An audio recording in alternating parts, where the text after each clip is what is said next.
Halo, langsung aja ya ke inti pembahasan kita kali ini, di mana kita bakal membongkar habis-habisan arsitektur pikiran di balik strategi membangun kekayaan. Banyak banget nih dari kita yang mikir kalau jadi kaya itu 100% karena hoki, atau ya cuma gara-gara dapat warisan aja. Tapi, dari berbagai literatur dan data yang kita bedah hari ini, kita bakal menghancurkan mitos itu. Ternyata, kekayaan itu benar-benar hasil dari sebuah cetak biru, sebuah arsitektur yang dirancang dengan sangat sengaja. Dalam membedah cetak biru ini, kita akan bergerak cepat, mulai dari memahami masalah fundamentalnya, lalu melihat uang sebagai benih versus buah, konsep membeli mesin dan bukan beban, kekuatan daya ungkit, seni menunda kesenangan, sampai akhirnya ke tindakan strategis apa yang harus kita eksekusi. Oke, kita masuk ke bagian pertama, masalah fundamental. Ibarat mau ngebangun gedung pencakar langit, kita nggak mungkin bisa ngebangun di atas fondasi tanah yang retak kan?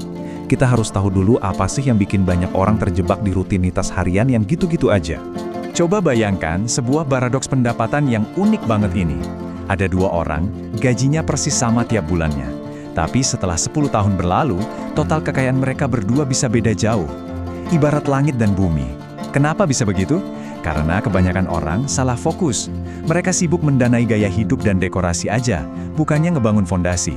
Mereka terus-terusan lari di roda rat race, kerja mati-matian tiap hari cuma buat nutupin cicilan barang-barang yang nilainya terus menyusut. Jadi sebelum kita merancang strategi finansial apapun, kita harus benar-benar nanya ke diri sendiri, kenapa sih dengan pemasukan yang sama persis, hasil akhir finansialnya bisa beda drastis? Jawabannya itu ada di dalam kepala kita, gimana cara otak kita memproses setiap lembar rupiah yang masuk. Dan ini langsung ngebawa kita ke pilar kedua dari arsitektur mental kita. Memandang uang itu sebagai apa? Sebagai benih atau justru sebagai buah? Kalau kita pakai pola pikir orang kebanyakan, uang itu dilihat persis kayak buah yang baru dipetik. Pas gajian cair, otaknya langsung mikir, wah ini harus dinikmati dan dihabisin sekarang juga nih. Tapi beda cerita dengan orang yang punya pola pikir kaya, mereka ngelihat setiap lembar uang itu sebagai sebuah benih. Uang adalah prajurit-prajurit kecil yang siap dikirim ke medan perang buat bawa pulang lebih banyak prajurit lain. Mereka selalu menyisihkan uang di awal untuk ditanam ulang. Buat ngegampanginnya, bayangin aja Anda punya 10 biji jagung. Terus, karena lapar banget, Anda langsung bakar dan makan ke 10 biji jagung itu hari ini juga. Besoknya mau makan apa? Kelaparan kan? Nah, orang kaya nggak akan seceroboh itu. Mereka bakal nahan lapar sedikit di awal, menanam sebagian besar biji jagung tersebut, sabar nunggu prosesnya, dan pas panen musim depan, boom! Mereka punya ratusan jagung baru tanpa harus mulai dari nol lagi. Warren Buffett tuh pernah ngomong hal yang sangat spot on soal ini. Dia bilang, jangan menabung apa yang tersisa setelah belanja. Habiskanlah apa yang tersisa setelah menabung. Artinya, menanam benih alias investasi itu bukan sekedar opsi sisaan aja, tapi justru itu langkah pertama yang mutlak harus dilakukan sebelum kita jajan atau konsumsi hal lain. Lanjut ke bagian ketiga, membeli mesin bukan beban. Disinilah fokus kita bergeser drastis, dari sekedar mikirin berapa banyak gaji gue, berubah jadi uang ini sebenarnya mau gue beliin apa. Robert Kiyosaki itu pinter banget nyederhanain konsep akuntansi yang rumit jadi masuk akal buat kita orang awam. Aset itu ibarat mesin yang kerjanya terus-terusan masukin uang ke kantong kita, kayak saham, aset digital, atau properti sewaan. Sebaliknya, liabilitas itu beban yang diem-diem terus nyedot uang dari kantong kita tanpa kita sadari, kayak nyicil barang mewah yang harganya cepet turun. Aturan emasnya simple, bangun mesinnya dulu, dan biarkan si mesin yang nanti ngebayarin kemewahan hidup Anda. Ambil contoh nyata deh biar makin kebayang. Si A beli motor sport kinclong yang harganya selangit. Keren sih kelihatannya, tapi itu beban beneran. Tiap bulan uangnya terkuras buat bayar cicilan yang gede, bensinnya boros, pajaknya mahal. Di sisi lain, si B memutuskan beli motor bekas, yang biasa-biasa aja, tapi dipakainya buat buka jasa kurir pengiriman. Itu namanya mesin, motornya tiap hari produktif nyari duit.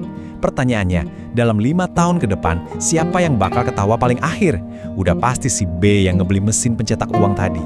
Kalau mesin-mesin pencetak uangnya udah mulai jalan, kita masuk ke bagian keempat, yaitu menggunakan kekuatan daya ungkit atau leverage. Ini nih senjata rahasia buat ngelipat gandain hasil kerja kita. Gini, sesehat atau sekuat apapun kita kerja lembur, kita semua tuh cuma dikasih jatah waktu yang adil dan mentok di 24 jam sehari. Nggak bisa nambah. Jadi, orang-orang kaya itu nggak cuma ngandelin keringat dan waktu mereka sendiri, mereka sangat sadar sama batasan fisik ini, makanya mereka pakai daya ungkit untuk mengangkat beban finansial yang jauh lebih berat dari kemampuan fisik mereka. Anda bisa menciptakan tuas finansial yang luar biasa ini lewat 3 cara. Pertama, pakai OPM alias Other People's Money, memanfaatkan modal orang lain buat ekspansi. Kedua, pakai OPT, Other People's Time, membeli waktu orang lain lewat karyawan atau mendelegasikan tugas. Dan yang lagi tren banget sekarang, pakai OPS, Other People's Systems, menggunakan teknologi, software, atau AI yang bekerja otomatis. Ini cara cerdas ngelipat gandain output tanpa harus kerja sampai tipes. Konsep ini ngingetin kita sama omongannya ahli matematika jenius zaman kuno, Archimedes. Dia bilang, berikan aku tempat untuk berpijak dan sebuah tuas yang cukup panjang, maka aku akan menggerakkan dunia. Di dunia finansial modern sekarang ini, menemukan tuas bisnis yang tepat itu efeknya jauh lebih powerful daripada cuma sekedar nambah-nambah jam kerja doang. Kiyosaki juga mukul telak lewat pernyataannya. Orang kaya itu sibuk membangun jaringan, sementara sisanya cuma sibuk mencari pekerjaan. Entah itu ngebangun jaringan bisnis, koneksi klien, atau sistem perusahaan yang jalan sendiri, intinya jaringan inilah yang ngebentuk daya ungkit raksasa yang terus beroperasi mendatangkan uang, bahkan di saat Anda lagi tidur nyenyak. Nah, sekarang kita masuk ke bagian kelima, seni menunda kesenangan. Semua pilar yang udah kita bahas keren-keren tadi bakal hancur berantakan kalau nggak ada lem yang mengikatnya. Dan lem itu adalah kesabaran ekstrim. Ini ujian mental yang paling berat. Kita harus benar-benar milih untuk fokus ngebangun net worth atau kekayaan bersih kita. Sayangnya, orang zaman now banyak banget yang salah prioritas. Mereka malah terobsesi sama selfie worth yang palsu. Rela deh makan mie instan sebulan penuh, cicilan numpuk, asalkan bisa pamer nongkrong di cafe fancy, biar kelihatannya kaya raya di media sosial. Secara finansial mereka tuh lagi berdarah-darah.